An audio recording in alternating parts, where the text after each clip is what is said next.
find in Atlanta this time of year. Blue skies, flowers in bloom, breezy, a little nip in the air. But a year ago, it was a different scene altogether. We were pounded by a snowstorm of epic proportions. They called it the storm of the century.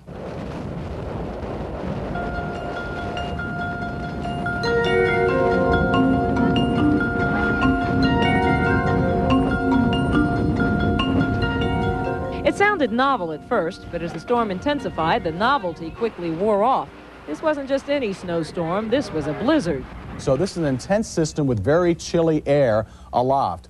As a result of this strong system, wind gusts of up to 40 to 50 miles per hour exist all over Metro Atlanta, and there is a blizzard warning in effect. This is a blizzard. By midday of March 13th, 1993, Atlanta and most of North Georgia was socked in. Roads were impassable. Motorists were going nowhere.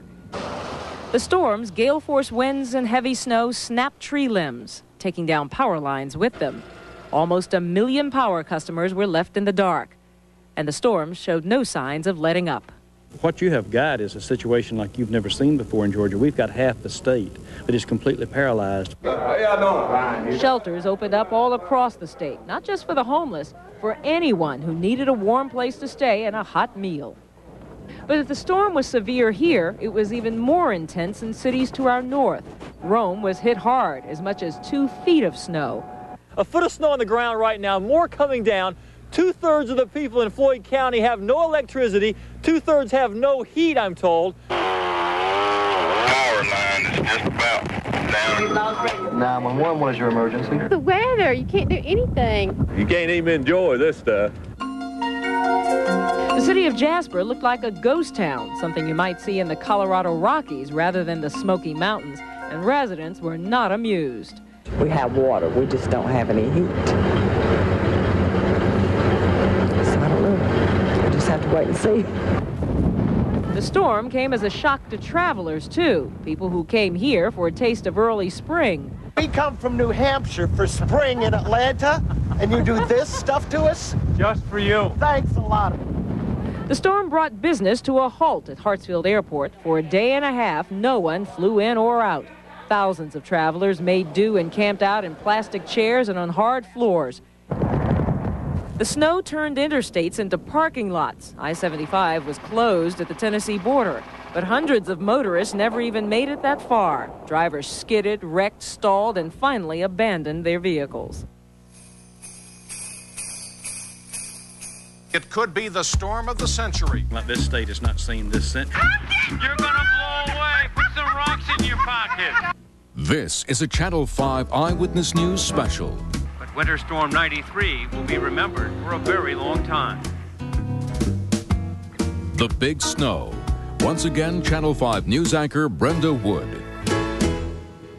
The big snow is the stuff that legends are made of. In fact, we'll probably find ourselves telling blizzard stories our whole lives, stories that will improve over time. But can you imagine hearing for a lifetime that you were born during the big snow, or that the blizzard inspired your parents? Randy Travis tells us about 2 kids who'll never hear the end of the storm of the century. You don't get no change on that, you ain't gonna go nowhere.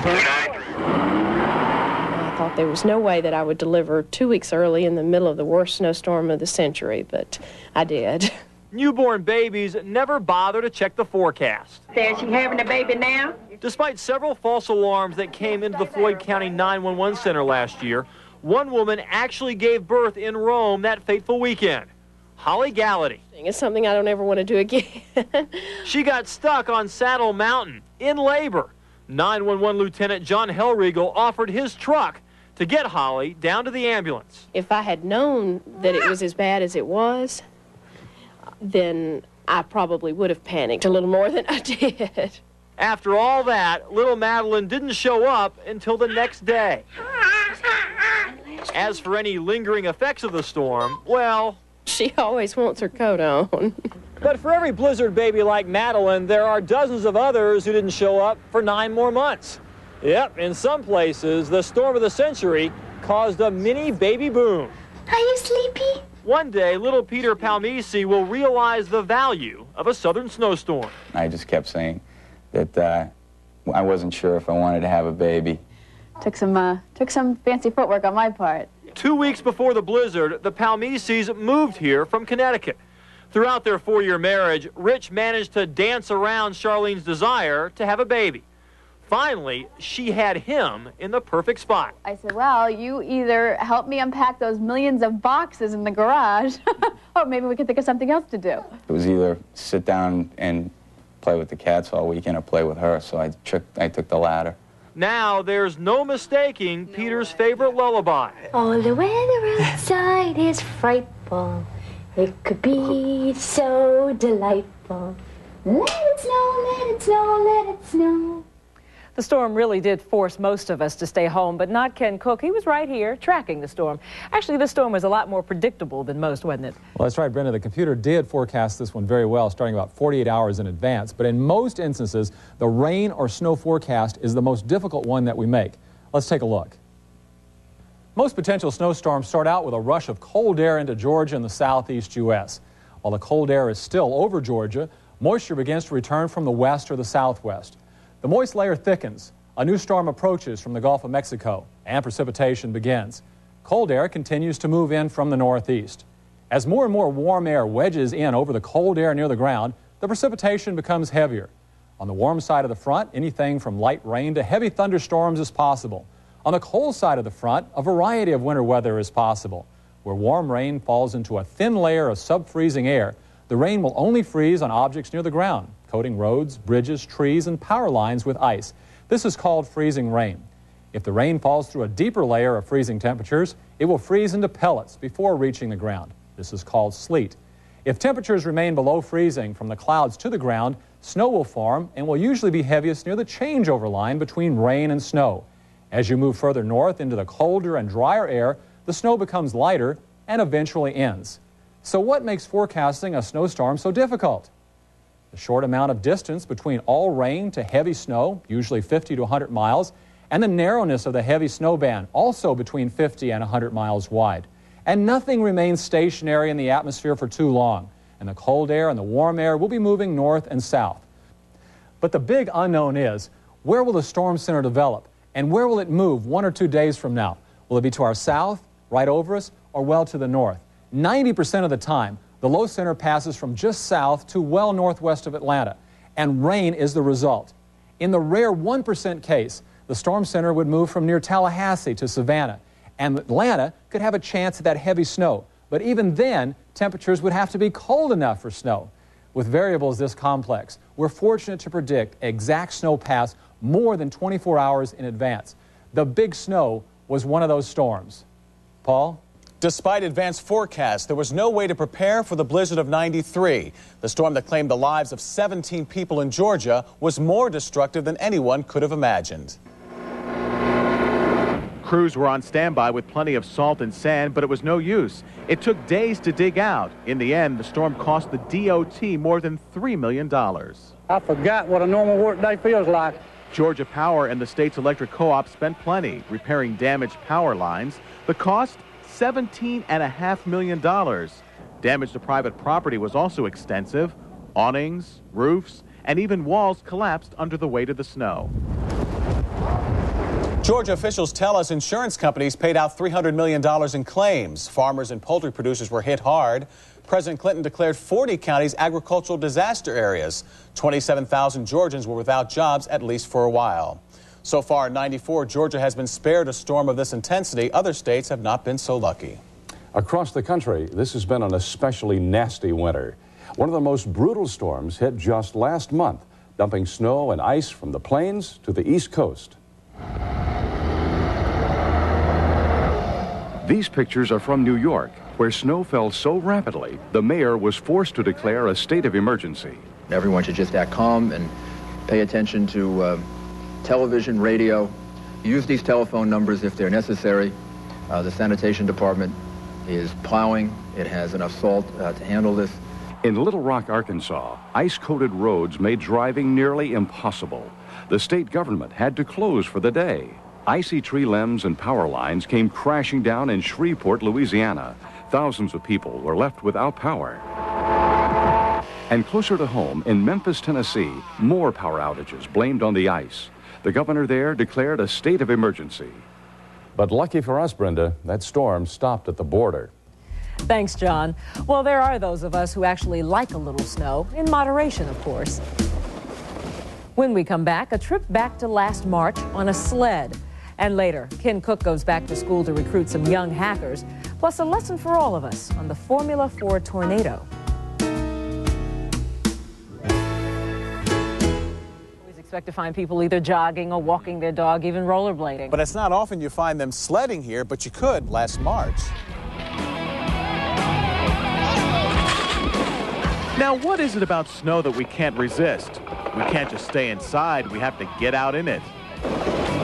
Determined sledders will seize every opportunity and every hill.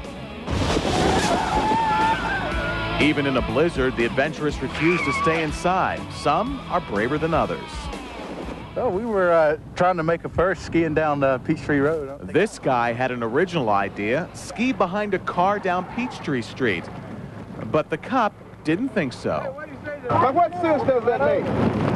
What sense does that make? So much for ingenuity. What about just two-wheeling between downed trees? Call it blizzard biking. Some didn't even mind a little snow shoveling.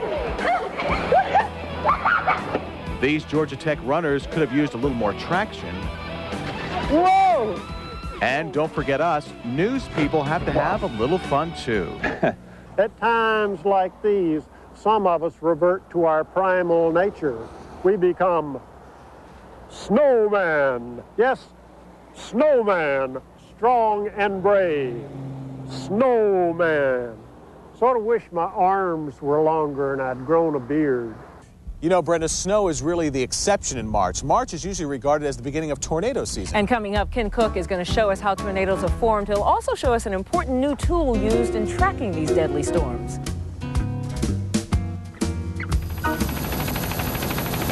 A blizzard in Georgia this time of year is very rare. Thunderstorms, not snowstorms, are the rule in these days before spring. March is usually the start of the tornado season in the south. That's when the lower atmosphere begins to really warm up as compared to the northern United States. The large temperature difference between the northern and southern U.S. in spring creates powerful upper-level winds. The strongest winds in the atmosphere are referred to as the jet stream. It occurs in association with cold fronts and adds lift to warm air ahead of the front and may provide some rotation to thunderstorms.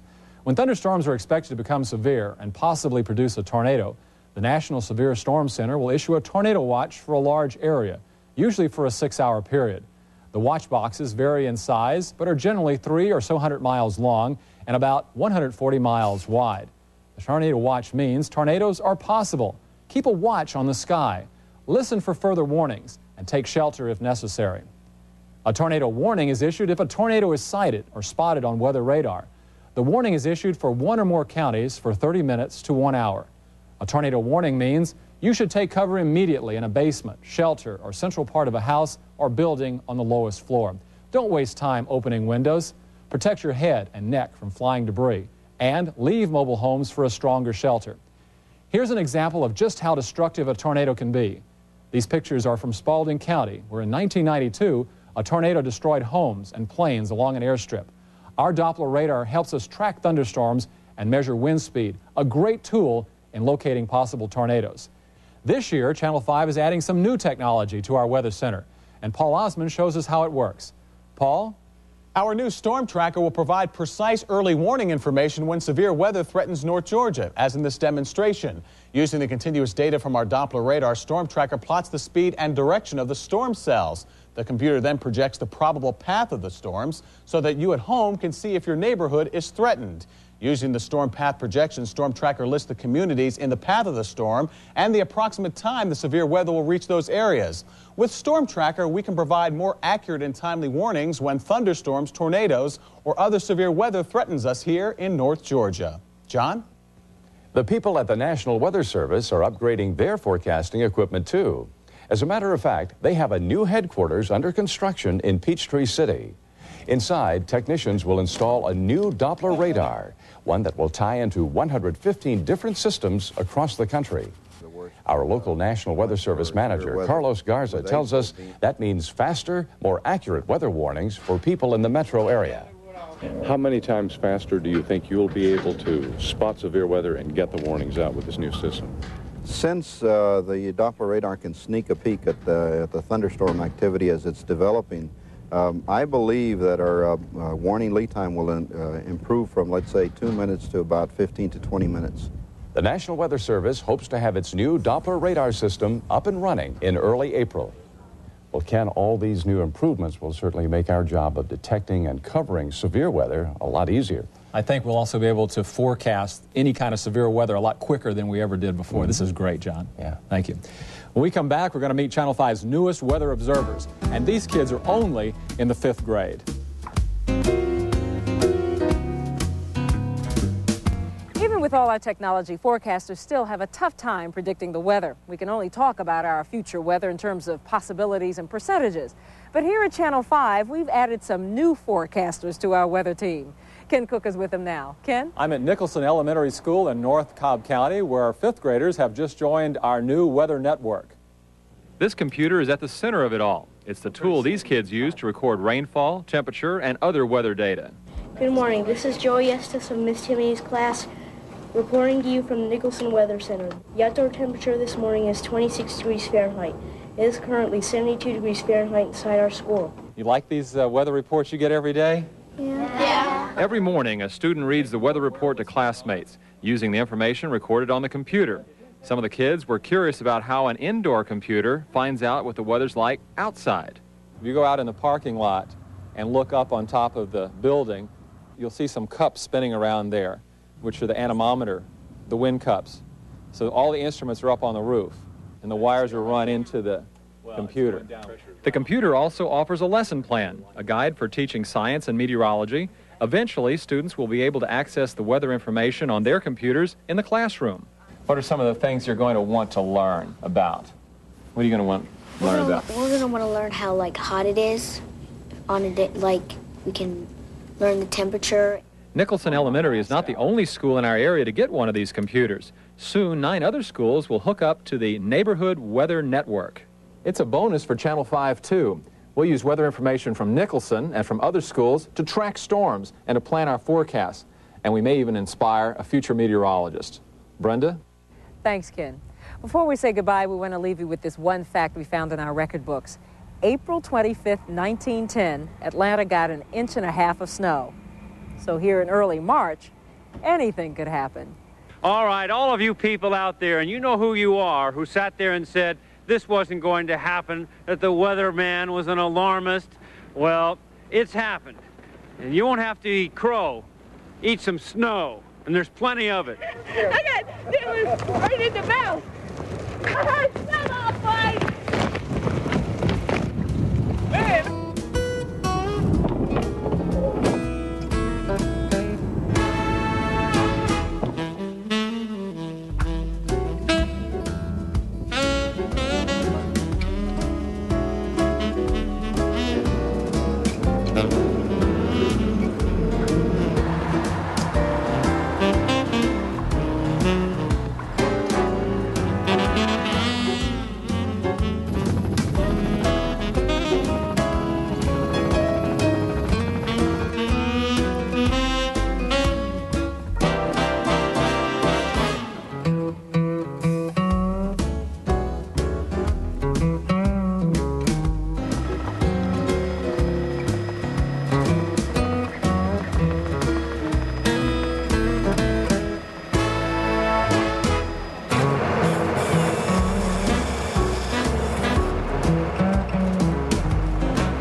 Pocket. Why are you out here today? I'm working for the Atlanta Committee for the Olympic Games. The Winter Games or the Summer Games? The Summer Games. Oh, yeah? This is my first time riding in the snow in my whole entire life. You've never been in the snow before? I've never been in the snow because I've been in Savannah in Vidalia. Oh, my goodness. In Vidalia. So this is the first time I've ever seen anything like this at all.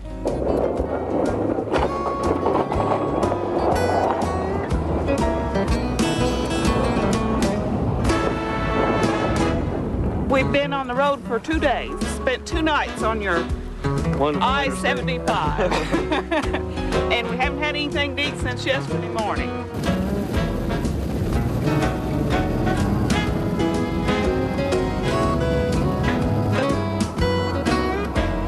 And I've heard that people get surprised by what Georgia can throw at them. And I've never been that cold in my life. I've lived and camped in Alaska, and this is the coldest I've ever been. The Big Snow, an Eyewitness News special, has been brought to you by Riches, all about the South, and by Longhorn Steak Restaurants.